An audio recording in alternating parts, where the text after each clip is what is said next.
अस्सलाम वालेकुम, good morning. आपको खुशामदीद कहेंगे। मैं हूं आपके साथ उमैर बशीर और मेरे साथ मौजूद हैं आयशा यूसुफ। आयशा कैसी हैं आप? मैं बिल्कुल ठीक ठाक। अस्सलाम वालेकुम, कैसे हैं आप सब लोग? Good morning. और आपका दिन बड़ा अच्छा गुजरा होगा आई एम श्योर, क्योंकि हमारा दिन जो है वो भी उसका आगाज़ अच्छा हुआ है। और जो आज चल रहा है पूरी दुनिया में, थोड़ा सा उसके बारे में बता देते हैं। अमेरिका की बात कर लेते हैं। अमेरिका में इस वक्त सिचुएशन जो है वो काफ़ी पेचीदा हो चुकी है। जो डेमोक्रेट्स हैं वो कोशिश कर रहे हैं कि किसी तरह से डोनाल्ड ट्रंप को हटा दें। हालांकि 8 दिन अब रह गए हैं कि सिर्फ वो 8 दिन एक्टिव सदर जो हैं अमेरिका के रहेंगे, लेकिन उसके बावजूद डेमोक्रेट्स ये चाहते हैं कि वो 25वीं तरमीम जो है उस का इस्तेमाल करते हुए उनको हटा दे। लेकिन काफी मुश्किल नजर आ रहा है क्योंकि डोनाल्ड ट्रंप काफी भारी पड़ गए हैं उनको। अगर कामयाब होते हैं डेमोक्रेट्स तो ट्रंप दोबारा जो है सदारती उम्मीदवार की दौड़ में भी शामिल नहीं हो सकते। शायद इसलिए उनकी ज्यादा कोशिश है, शायद इसलिए वो ज्यादा जोर लगा रहे हैं। लेकिन 20 तारीख को जो बाइडन जो है वो अपने ओहदे का हल्फ उठाएंगे और अमेरिका के नए सदर जो हैं वो बन जाएंगे। जबकि वाशिंगटन की बात करें तो वहाँ पर 24 जनवरी तक के लिए इमरजेंसी भी लगा दी गई है और बहुत बड़ी तादाद होगी नेशनल गार्ड्स की जो हल्फ बर्दारी के दिन वाशिंगटन में तैनात की। तो हम ये कह सकते हैं कि तब्दीली असल वहां पर आई है, तब्दीली वहां ये पर तब्दीली है वहां पर। Exactly. और इसके अलावा और भी बहुत सारे मामला थे जिन पर आज के हम शो में बात करेंगे। सबसे पहले लाहौर की जो सूरत हाल है, जिसे हर शहरी परेशान है, और कचरे की जो सूरत हाल है उस पर डिटेल से बात करेंगे। आपको याद होगा मुसर्रत जमशेद चीमा साहिबा हमारे साथ मौजूद थी, तो वो कही थी कि एक हफ्ते के अंदर आपको वाज़ेह तब्दीली नज़र आएगी और एक हफ्ते में काम शुरू हो जाएगा। आज तीसरा हफ्ता शुरू हो गया है और सूरत हाल वैसी की वैसी नज़र आ रही है। इस पर बात करेंगे। व्हाट्सएप अपडेट क्या है, ये सारा मामला क्या है, किसकी प्राइवेसी में मसला है, इस पर बात करेंगे। किचन गार्डनिंग कितनी ज़्यादा इंपॉर्टेंट है, इसकी बात होगी। और अहमद फराज शायर, मैं आपका दिन है, आज आपने शेर सुनाना है। आज उनकी सालगिरह है तो उस पर भी हम थोड़ी सी बात करते हैं। सबसे पहले बात करेंगे लाहौर की सूरत हाल की, और लाहौर में आने वाली ये तब्दीली है और इसी का जिक्र करेंगे। शहबाज शरीफ के दौरे हुकूमत में लाहौर में सफाई सुथराई के मिसाली इक़दाम किए गए थे और शहर की खूबसूरती में खासा इजाफा हुआ था, जो कि हम सब लोगों ने देखा, उसको विटनेस किया। और रोज़ाना 5 से 6,000 टन कूड़ा उठाने का जो तुर्क कंपनी से माहिदा हुआ था, लेकिन बुज़दार हुकूमत तुर्क कंपनी से जो मामला हैं दुरुस्त अंदाज में उन्हें चला ही नहीं पाई। इससे पहले बातें बहुत की गई, दावे बहुत सारे किए गए, लेकिन अभी भी जैसे कि आयशा आप बोल रही थी कि ये कहा गया कि एक हफ्ते तक ये मामला हल हो जाएगा, लेकिन अब हर गली मोहल्ले में, हर बाजार में हम देख रहे हैं कि शाहराहों पर कूड़े के ढेर हैं, ताफुन फैल चुका है, बदबू है, जो कि लाहौर ने कभी इससे पहले देखा नहीं था। लाहौर इंतजामिया और LWMC के मुताबिक तुर्क कंपनियों ने मुलाजमीन को तनख्वाहों की अदायगी नहीं की, जिसकी वजह से मसाइल पैदा हुए हैं। जबकि तुर्क कंपनी ने एक खत के जरिए हुकूमत पर इल्ज़ामात आयद किए हैं। ताहम अब वज़ीर आला उस्मान बुज़दार ने लाहौर की सफाई के लिए 2 रोज़ का अल्टीमेटम दिया है और सूबाई वज़ीर असलम इकबाल को ये मुश्किल टास्क सौंप दिया गया है। लाहौर का कचरा कौन उठाएगा, कैसे उठाएगा, कब उठाएगा, क्या लाहौर कराची बनने जा रहा है? बड़े अहम सवालात अब खड़े हो जाते हैं और काफ़ी तशवीश हम लोगों के दिलों में भी है कि आखिर हमारा प्यारा शहर लाहौर जो है वो वैसा ही साफ़ सुथरा रहना चाहिए जैसे कि पहले था। लेकिन शहर में जो कचरा बढ़ रहा है, हुकूमती कारकर्दगी पर सवालात भी उठते जा रहे हैं। हमारे साथ हम कोशिश करेंगे कि मौजूद हों हुकूमती नुमाइंदे और जानने की उनसे कोशिश करें कि क्या अब इक़दाम किए जा रहे हैं लाहौर से कचरा जो है उठाने के लिए। लेकिन सवाल यही है उमैर, अगर जो तुर्क कंपनी है उससे इतने ज़्यादा मसले थे, वो अपने मुलाजमीन को तनख्वाहें अदा नहीं कर रही थी, तो पिछले 10 से 12 साल से जो ये ठेका चल रहा था और वो सफाई कर रही थी, तब भी तो मामला चल रहे थे, तब कोई ऐसा इशू नहीं आया। और अभी जब उनके साथ कॉन्ट्रैक्ट आपका खत्म हो रहा था, आपने सबने देखा, सबको पता कि क्या मामला थे, किस तरीके से जो मशीनरी थी वो अपने कब्जे में ले ली गई, बाद में अदालत से जाके वो मशीनरी आपको वापस देनी पड़ी, अदालत में मामला चला गया। ये भी खबर आई कि एक प्राइवेट कंपनी को ठेका दे दिया गया है कचरा उठाने का, 15 करोड़ का ठेका 24 करोड़ में दिया गया। अच्छा। सिर्फ 40 रोज के लिए। लेकिन उस कंपनी ने काम शुरू किया या नहीं किया ये भी अभी तक कुछ पता नहीं है। उस कंपनी के साथ मामला सीधे हुए हैं या नहीं, ये भी अभी तक और अच्छा, आपको याद है अभी हम जिक्र कर रहे थे, कंपैरिजन कर रहे थे शहरों का, तो कराची में हम हर साल सुनते हैं जब भी बारिशें आती हैं तो गुजर नाला बिफर गया, नाला लई जो है वो बिफर गया, इस तरह की जो खबरें हैं वो हम हर साल रिपोर्ट करते हैं। तो लाहौर में ऐसे वाक़यात नहीं थे, ऐसे मामला नहीं थे, क्योंकि जो सफाई सुथराई का निज़ाम था वो बड़ा बेहतरीन था और जब भी बारिश आती थी तो पानी का जो बहाव था वो मुतासिर नहीं होता था। तो अब जब कूड़ा करकट जो है वो शहर की गलियों में फैल रहा है, हम देख रहे हैं ये जो नाले हैं वहाँ पर भी लोग जो है वो कूड़ा करकट अब फेंक रहे हैं। जब कुछ जगह नहीं मिलेगी शहरियों को तो शहरी कहाँ पर फेंकेंगे? सवाल ये है कि सिंध हुकूमत पर बहुत तनकीद की गई, इस हुकूमत की जानिब से ही की जाती रही और डेफिनेटली जो चीज़ गलत है उस पर हम सभी तनकीद करते हैं कि कराची में सूरत हाल कचरे की बहुत ज़्यादा बुरी है और वहाँ पर बहुत ज़्यादा इशूज़ बन चुके हैं कि कचरा कौन उठाएगा, कैसे उठाएगा। किसी ने 1 महीने का अल्टीमेटम दिया, किसी ने कहा कि मैं इतने दिनों में कचरा अली ज़ैदी ने भी कैंपेन चलाई, अली ज़ैदी साहब ने कैंपेन चलाई। उसके बाद हमने देखा कि NDMA जो है उनसे भी मुआहदा किया गया कि यहाँ का जो सारा कचरा है वो उठाया जाए। अगर वहाँ पर तनकीद की जाएगी तो यहाँ के मामलात भी तो आपने देखते हैं कि लाहौर को साफ़ सुथरा कौन रखेगा। हमारे साथ सूबाई वज़ीर असलम इकबाल साहब मौजूद होंगे, लेकिन थोड़ी देर में वो हमारे साथ मौजूद होंगे। तो हम चलते हैं अपने नेक्स्ट टॉपिक की जानिब और नेक्स्ट से वापस आके एक मरतबा फिर इस चीज़ पर बात करेंगे कि लाहौर का कचरा जो है वो असलम इकबाल साहब सारा दिन बात करते रहेंगे, रोज बात करते रहेंगे, किस तरह से उठाएंगे और किस तरह से सारे इकदाम किए जाएंगे। लेकिन अब बात कर लेते हैं व्हाट्सएप की। व्हाट्सएप का नया जो फीचर आया है, फीचर नहीं कह सकते, जो नया अपडेट आया है वो क्या है उमैर, कुछ समझ नहीं आ रही है। अभी तक जो है हर जो पाकिस्तानी सब जिस चीज़ में सबसे आगे हैं वो है हमारी जो हिस्से मज़ा है, और हम लोग मीम्स बनाना शुरू कर देते हैं। उसमें बड़ी मज़े मज़े की जो मीम्स हैं मैं वो देख रहा हूँ और शेयर कर रहा हूँ, उसको देख भी रहा हूँ, एंजॉय भी कर रहा हूँ। लेकिन जो डिजिटल डाटा प्राइवेसी है ये एक बड़ा इंतहाई अहम मसला है, हसास मसला है, और व्हाट्सएप की नई पॉलिसी ने दुनिया के बेशतर ममालिक में करोड़ों सार्फिन को परेशानी से इस वक्त दो चार कर रखा है। 8 फरवरी तक या तो आपको नई पॉलिसी से इत्तफाक करके अपना डाटा शेयर करना पड़ेगा या व्हाट्सएप अकाउंट्स डिलीट करने पड़ेंगे। लेकिन उमैर 8 फरवरी तक का वक्त उन्होंने दिया है।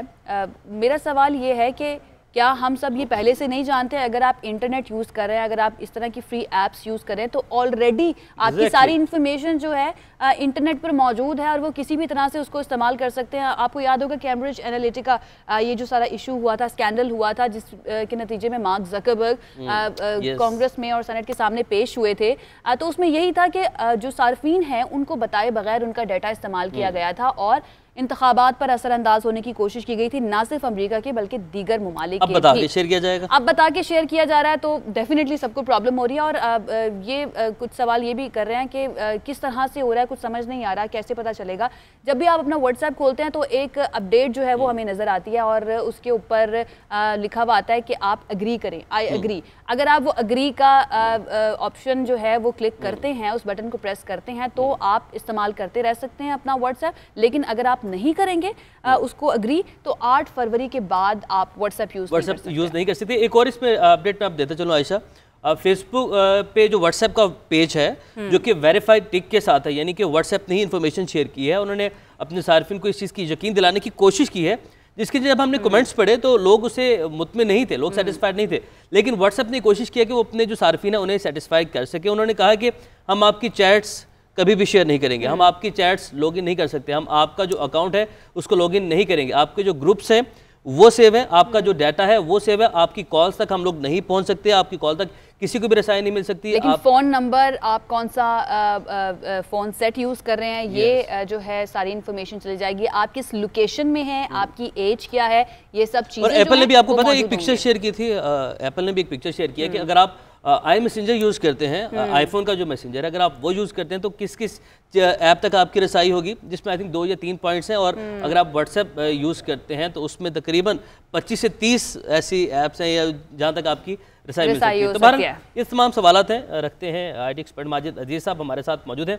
माजिद साहब बहुत शुक्रिया हमें ज्वाइन करने के लिए। तो पहले तो बताएगा कि आसान अल्फाज में ये सब कुछ क्या है, ये क्या होने जा रहा है, अगर आप इससे अग्री करते हैं तो क्या होगा, डिसएग्री करते हैं तो क्या होगा, और मुतबादिल ऐप्स कौन सी हो सकती हैं व्हाट्सएप की?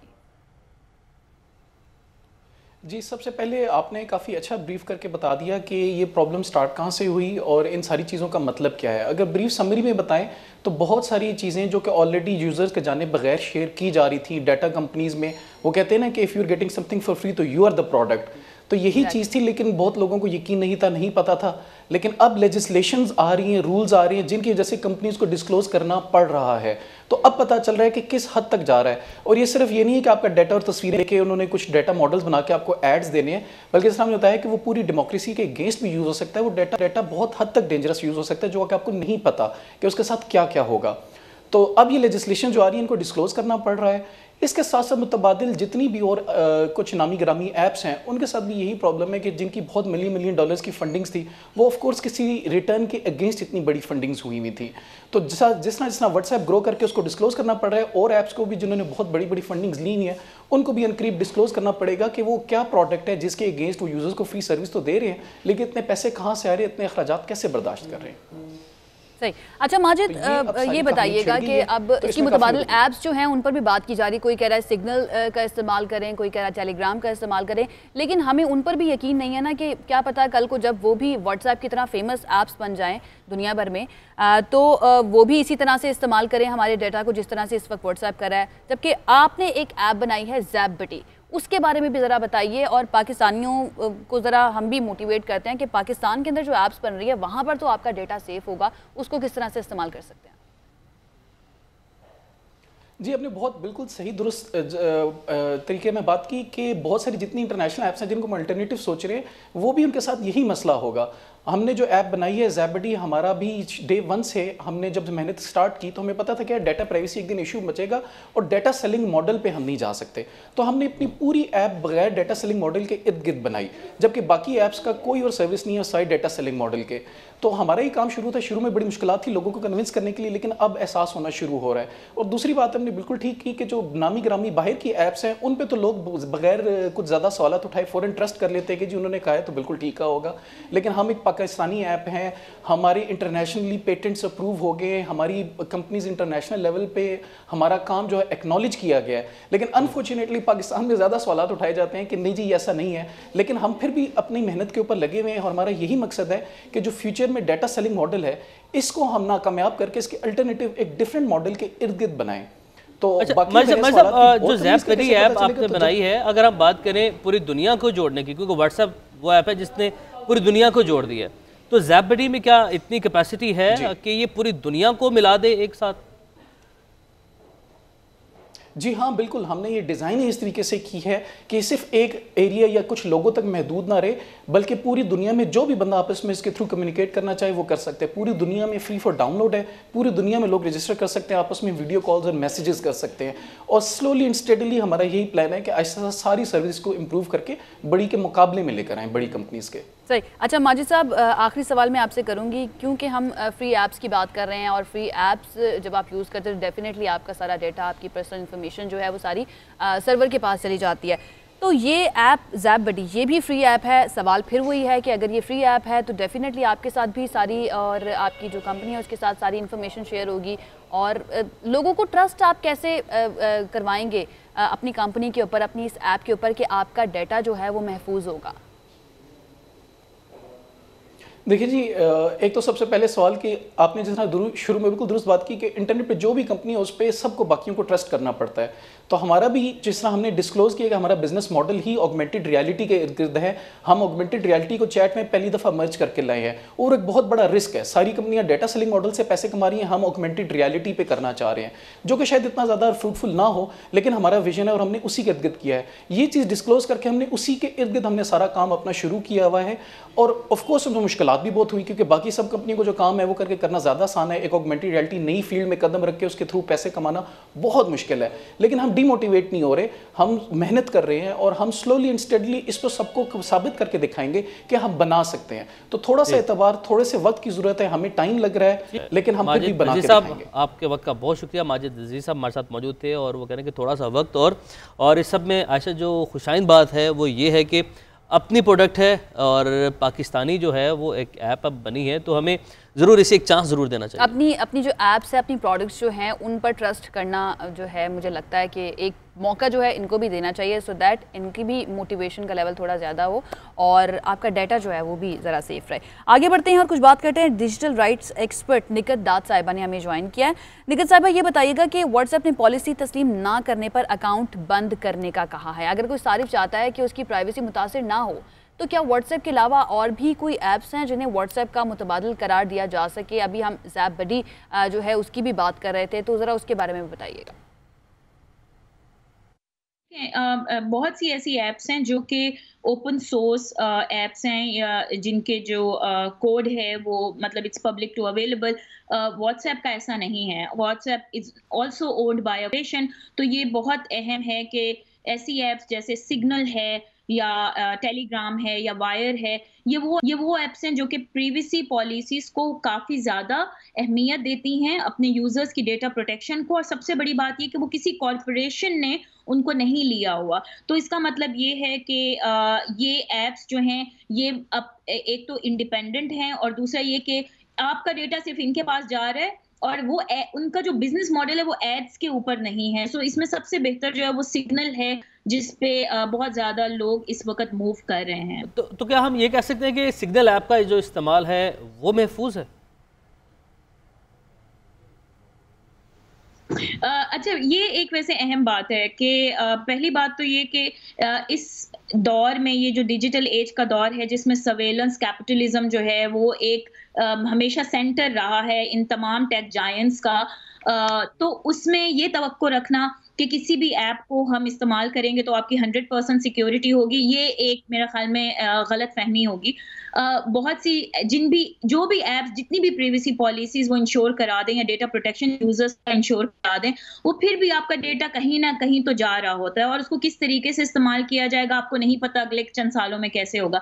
तो लेकिन अभी करंट जो सिनेरियो है, इस वजह से सिग्नल की हम लोग बात कर रहे हैं क्योंकि अभी वो it's not own by anyone, लेकिन वो जिन लोगों ने शुरू किया है वो भी ऐसे लोग हैं जो कभी भी अपने मेरा ये जाती ख्याल है कि कभी भी अपनी जो एक कमिटमेंट है उस पे कॉम्प्रोमाइज नहीं करेंगे, खास तौर पे इस तरह की ऐप को बेच देना किसी बड़ी कॉर्पोरेशन के हाथों। तो अभी तो इस तरह के आसार नजर नहीं आ रहे, लेकिन ऑफ कोर्स मुस्तकबिल का कुछ नहीं कहा जा सकता। जैसे व्हाट्सएप। निकट वफाकी वज़ीर science and technology Fawad Chaudhry ये कहते हैं कि हुकूमत डेटा प्रोटेक्शन के लिए कानून साजी पर गौर करिए। क्या पाकिस्तान इस तरह की कोई कानून साजी कर सकता है सोशल मीडिया प्लेटफॉर्म्स पर, और इनकी पाबंदी किस हद तक लाजिम हो सकेगी? देखें, जो पुश है ना वो यूजर्स से आना चाहिए। हुकूमतों के साथ तो हमेशा से आपके जो टेक जायंट्स हैं और कॉर्पोरेशंस हैं, वो उनकी तो बातचीत हुकूमतों से हमेशा चलती रही है, वो हमारी हुकूमत से भी चलती है। लेकिन ये बहुत ज़रूरी है कि हम जो यूजर्स हैं, हमारी तरफ से ये डिमांड व्हाट्सएप को और बाकी भी जो टेक प्लेटफॉर्म्स हैं उनको ये जानी चाहिए। वो अभी क्या होता है कि अभी ज़्यादातर ये कंपनीज जो इनका यूजर बेस है, जहां पे इनकी इकोनॉमी ज्यादा स्ट्रांग है या जहां पे ये कंपनीज रजिस्टर्ड हैं, जैसे यूएस कांग्रेस में हमने देखा, वहां पे ये जाके जवाब दे होते हैं। तो हमारी तरफ से क्या डिमांड्स जाती हैं? इंडिया में जब 2016 में जो प्राइवेसी पॉलिसी यही व्हाट्सएप की, जब पहली दफा इन्होंने कहा कि हम ये मेटा डेटा जो है वो फेसबुक के साथ शेयर करेंगे, वहां की कुछ ऑर्गेनाइजेशंस ने चैलेंज किया था, वो अभी भी पिटीशन उनकी पेंडिंग है। तो इस तरह के रेजिस्टेंस आप ये प्रोग्राम कर रहे हैं, आप क्यों कर रहे हैं? क्योंकि ये एक मौजू अहम है और ये यूजर्स को एक इंफॉर्मेशन जा रही है कि ये किस तरीके से हम पे असर अंदाज होगी। तो मेरे ख्याल में यही शुरुआत है और हुकूमतें और रियासतें इन टेक कंपनीज के साथ हमेशा से बार्गेन करती हैं और टेक कंपनीज इनके साथ करती हैं, लेकिन हम एज अ यूजर हमें हमारी प्राइवेसी के लिए हमेशा जो है वो पुश बैक करने की जरूरत है और रेजिस्ट करने की जरूरत है। आई थिंक यही इंपॉर्टेंट टाइम है, क्योंकि आपकी जो पाकिस्तान की अपनी जो रेगुलेशंस हैं जो ये कह रही हैं कि टिकटॉक या बाकी इदारे मुल्क में खोले दफातर, तो हमारे पास मतलब आप दफातर खुलवाने का तो कह रहे हैं लेकिन डेटा प्रोटेक्शन पॉलिसी तो है ही नहीं। तो पहले तो हमें ये प्रोटेक्शंस लाने की जरूरत है, बजाय ये कि आप पुश करें कि आप आके यहाँ पे दफ्तर खोलें और फिर आपको और मुझे क्या गारंटी होगी कि हमारा डेटा जो है वो यहाँ पे सेफ है, जब यहाँ पे आके सर्वर्स उनके वो अपने इंस्टॉल करेंगे। बहुत शुक्रिया निगर दाद साहिबा हमारे साथ मौजूद थी। अब जो सार्फिन हैं, जितने भी सोशल मीडिया प्लेटफॉर्म्स हैं या फिर ये मैसेंजर्स हैं, उनको ये डिसाइड करना है कि उनके लिए इंपॉर्टेंट क्या है। कन्वीनियंस ज़्यादा इंपॉर्टेंट है क्योंकि ये ऐप्स फ्री होती हैं, और या फिर उनके लिए जो उनकी प्राइवेसी की प्रोटेक्शन है वो ज़्यादा इंपॉर्टेंट है, क्योंकि अगर आप कन्वीनियंस का इंतखाब करेंगे, फ्री ऐप्स का इंतखाब करेंगे, तो आपकी प्राइवेसी जो है वो बाकी नहीं रहेगी। बिल्कुल। और अब आप लोग अपने ऊपर है कि आप लोग क्या इस्तेमाल करना चाहते हैं और आप लोगों की कन्वीनियंस, वही बात है कि आपकी कन्वीनियंस क्या है। और मेरे ख्याल से अगर व्हाट्सएप से आपका डाटा बहुत ज़्यादा आयशा अगर जाता है, आपको व्हाट्सएप जो डाटा है शेयर किया जाता है, तो आम इंसान को बहुत ज़्यादा इससे ज़्यादा फ़र्क नहीं पड़ेगा। बहरहाल एक और आम मसला है और वो सफाई सुथराई का है, और लाहौर के हवाले से इसे हम पहले भी बात कर रहे थे, अब एक मतलब फिर से बात करेंगे क्योंकि इंतहाई अहम मौजू है और लाहौर शहर है, हमें इससे प्यार भी है और ये हमारा अपना घर है, इसे साफ़ सुथरा रखना हमारी भी जिम्मेदारी है, हुकूमत की भी जिम्मेदारी है। हुकूमत इस हवाले से क्या कर रही है, हुकूमत का जो मौक़िफ़ है वो जाना था। यह अहम टास्क अब सौंपा गया है सुबह वज़ीर मियां साहब इकबाल को, और वही हमारे साथ मौजूद हैं। मियां साहब बहुत शुक्रिया ज्वाइन करने के लिए। सर, ये अहम जिम्मेदारी अब आपको सौंप दी गई है, तो क्या प्लान है आपके पास और कोई अच्छी खबर है लाहौरियों के लिए? बिस्मिल्लाहिर्रहमानिर्रहीम, बहुत शुक्रिया जी। इसमें गुजारिश ये है कि जितना भी आपने पीछे मामला देखे हैं जिनके दौरान लाहौर की सफाई में डिटोरिएशन आई है, नीचे की तरफ गए हैं, जिन कंपनियों के साथ पिछली हुकूमत के मुआहदे थे, उन मुआहदों की वजह से हम आगे नहीं बढ़ सक रहे थे। अगर इसकी मैं थोड़ी सी डिटेल में जाऊंगा तो वो ज़्यादा हो जाएगी। मैं मुख्तसर बात ये बताता हूँ, जो आपका पर्टिनेंट क्वेश्चन है कि लाहौर की सफाई कब तक हो जाएगी। रात भी मैं लाहौर को विज़िट करता रहा विद एमडी और चेयरमैन, और हमने एक बड़ा कॉम्प्रिहेंसिव सा प्लान बनाया है कि इस प्लान के दौरान हम 15 तारीख तक, 15 जनवरी ऑफ दिस मंथ इंशाल्लाह लाहौर आपको 80-90% जो है वो हम क्लियर करके देंगे। इंशाल्लाह 90% लाहौर क्लियर हो जाएगा, ताकि जितना भी बैकलॉग पीछे पड़ा हुआ है, जितना भी गार्बेज पड़ा हुआ है सड़कों के ऊपर और अदरवाइज़ गलियों में या किसी शॉपिंग मॉल के बाहर या किसी भी मेन रोड्स के ऊपर आपको कहीं भी नज़र नहीं आएगा, और इंशाल्लाह उसकी सफाई सुथराई करेंगे। क्योंकि ये मशीनरी अब थोड़ी पुरानी हो गई है, इसकी अपग्रेडेशन भी होनी है, आज उस पर भी बैठ के काम करना है। दूसरी बात ये है, इनके साथ जो मुआहदे थे उन मुआहदों के तहत लाहौर की सफाई जो 2001 के अंदर और 2009 तक तकरीबन 100 करोड़ रुपए की होती थी, 1 अरब रुपए की होती थी, वो 2000 एकदम 9 से 10 में आए तो 8 अरब रुपए की शुरू हो गई। फिर उसके बाद एक और कंपनी को इन्वॉल्व कर लिया गया, तो लाहौर की सफाई जो है वो तकरीबन 16 अरब रुपए से 18 अरब रुपए के दरमियान चली गई। और इसमें से ये बात भी याद रखी जाए कि जो पैसे देने थे उन कंपनियों को वो डॉलर की शक्ल में देने थे, उसकी परसेंटेज थी 70-30 कि आपने इतने % उनको डॉलर की शक्ल में देने हैं। लोकल लेवल के ऊपर उसको मैनेज नहीं किया जा रहा था। देखें हमें प्रॉब्लम कहाँ आती है, primary collection is no problem, सफाई इज़ नो प्रॉब्लम। जब प्रॉब्लम यह है कि जब उस गार्बेज को इकट्ठा किया जाता है तो उसकी लिफ्टिंग प्रॉब्लम है, उसके लिए वी नीड अ मशीनरी। तो वो थोड़ा सा हमें मसला आ रहा था। आज मैं उस पर उनकी ब्रीफिंग भी इस पर रखी है। इंशाल्लाह हम कोशिश कर रहे हैं कि जो मैं आपको डेट दे रहा हूँ 15 जनवरी के अंदर अंदर इंशाल्लाह हम उसको अच्छा मियां साहब ये बताइएगा कि आप 15 तारीख का वक्त दे रहे हैं, 3 दिन का वक्त दे रहे हैं कि 3 दिन में आपको 80 से 90% लाहौर साफ़ सुथरा मिलेगा। तो किस तरह से करेंगे? LWMC जो है वो इसमें मदद करेगा, आप उसका इस्तेमाल किया जाएगा, कोई प्राइवेट कंपनी जो है उसको जो है ये काम सौंपा जाएगा, किस तरह से ये किया जाएगा काम, ज़रा शेयर कीजिएगा नाजरीन के साथ।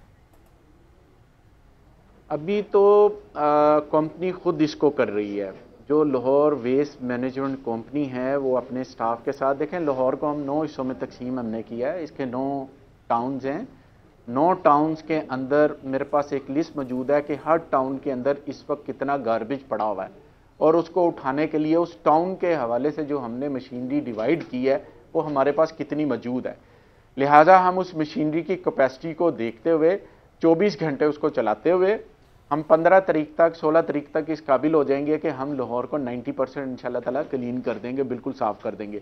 उसका जो बैकलॉग है वो ख़त्म हो जाएगा। फिर उसके बाद रोज़ाना की बुनियाद पर जो हमारा तकरीबन 5000 प्लस हमारा जो कूड़ा क्रिकेट यहाँ पर इकट्ठा होता है लाहौर के अंदर, उसको हम रोज़ाना की बुनियाद पर फिर उठाया करेंगे और उसको लिफ्ट करके जो उसकी लैंडफिल साइड है वहाँ तक पहुँचाया करेंगे। गो के एक मुश्किल टास्क है, लेकिन इसको हमने टास्क को लिया है। कल वज़ीर आला पंजाब साहब ने हुक्म दिया था कि क्योंकि अब कंपनियों के साथ मुआहदों की बात जो थी जिसके तहत हमें प्रॉब्लम आ रही थी वो ख़त्म कर दिए गए हैं। और एक और मैं लाहौर के शहरियों का बात करूँगा कि इंशाल्लाह हम कोशिश करेंगे कि जो कंपनियों के साथ पहले पिछली हुकूमतों ने एग्रीमेंट किए हुए थे महंगे, उसमें से तकरीबन 40-50% पैसे हम बचा के आपको देंगे कि अगर 16 अरब रुपए का हो रहा था तो हमारी कोशिश होगी ये 8 से 10 अरब से भी कम पैसों के अंदर लाहौर की सफाई बेहतर अंदाज में, और वो पैसे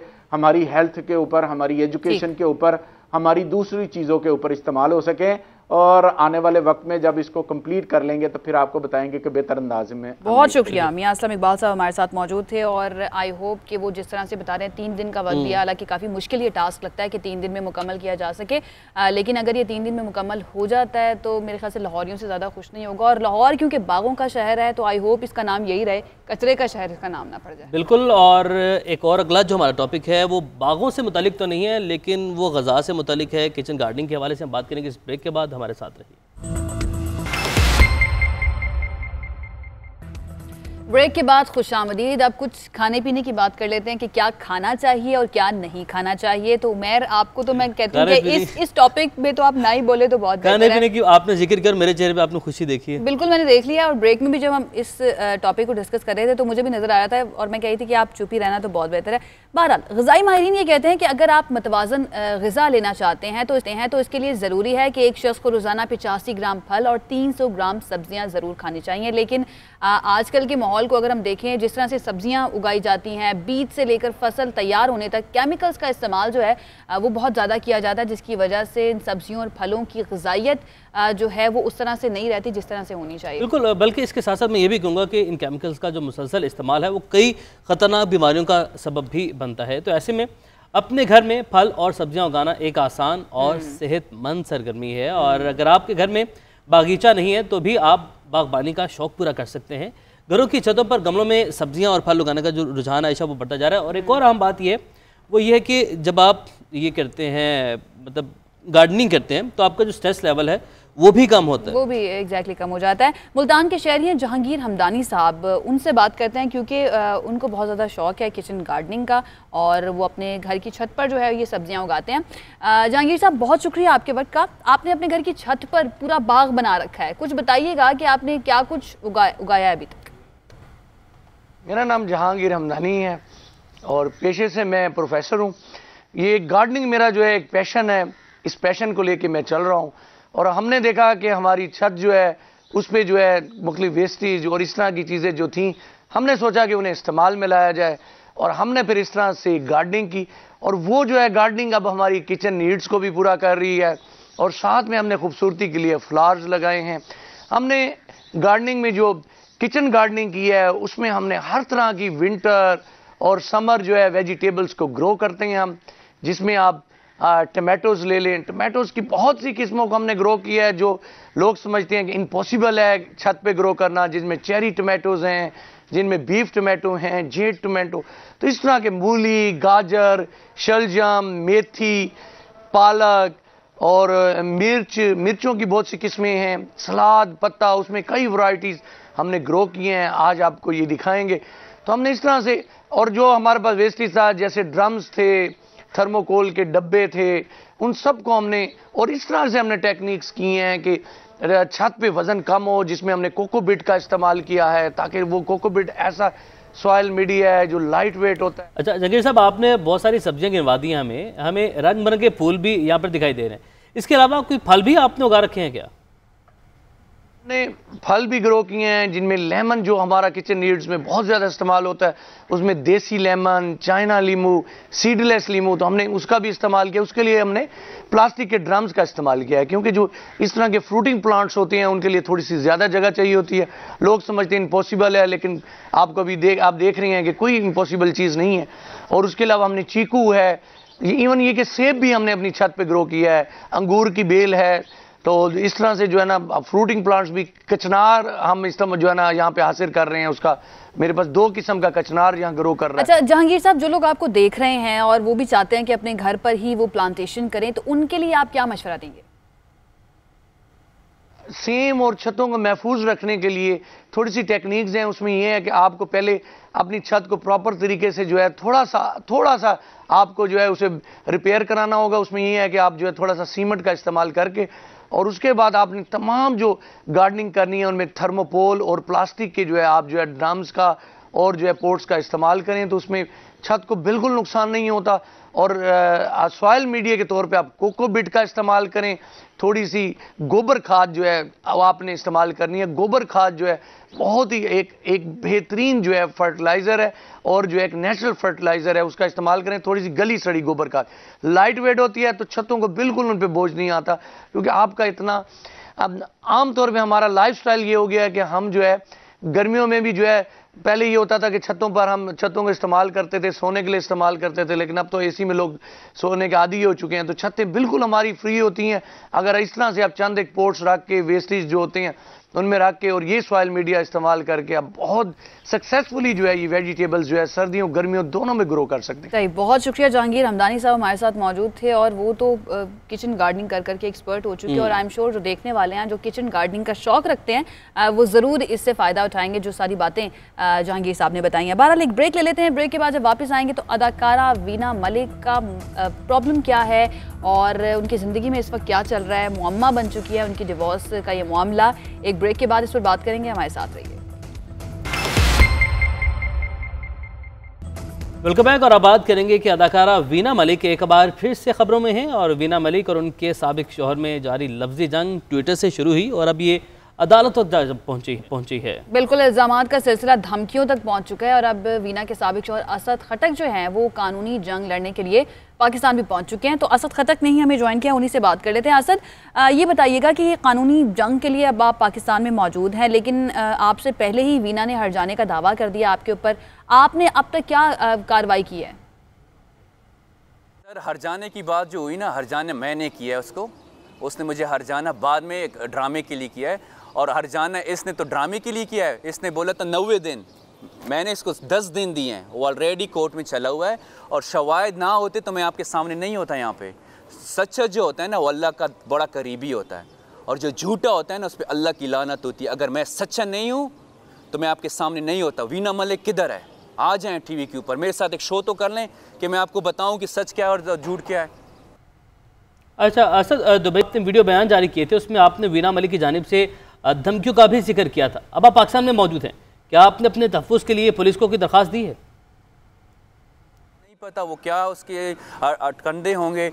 उसने ओपनली मेरे फैमिली को और मुझे थ्रेट दिया हुआ है। वो आपकी ब्रेकिंग न्यूज़ में भी चली है, वो सोशल मीडिया पे भी चला हुआ है। मैं IG की PK को भी बोल रहा हूँ, मैं वज़ीर कानून को भी बोल रहा हूँ और मैं पाकिस्तान के वज़ीर कानून को भी बोल रहा हूँ और इमरान खान को भी बोल रहा हूँ कि मुझे कुछ हुआ, मेरी फैमिली को कुछ हुआ, वीना मलिक ज़िम्मेदार है और मेरा हक़ है अपनी फैमिली को प्रोटेक्ट करना और आपका हक़ है मुझे प्रोटेक्ट करना क्योंकि उसने मुझे थ्रेट दिया और आपका हक़ है कि मुझे FIR में उसके ख़िलाफ़ काटूँ और मुझे FIR काटनी है। अगर किसी ने रुकावट की तो फिर मैं प्रोटेस्ट करूंगा इसके ऊपर। सर, बहुत शुक्रिया। असद खटक हमारे साथ मौजूद थे और वो काफ़ी ज़्यादा गुस्से में भी नज़र आ रहे थे कि धमकियां तक दी गई हैं वीना की जानिब से। बहरहाल वीना जो हैं वो इन पर उल्टा यही इल्ज़ाम लगाते हैं कि इनकी जानिब से धमकियां जो हैं इन्हें दी जा रही हैं। इसके साथ ही ख़त्म हो गया वक्त हमारे शो। आपसे कल मुलाकात होगी, अपना ख्याल रखिए। एक नए शेर के साथ, अल्लाह हाफिज़।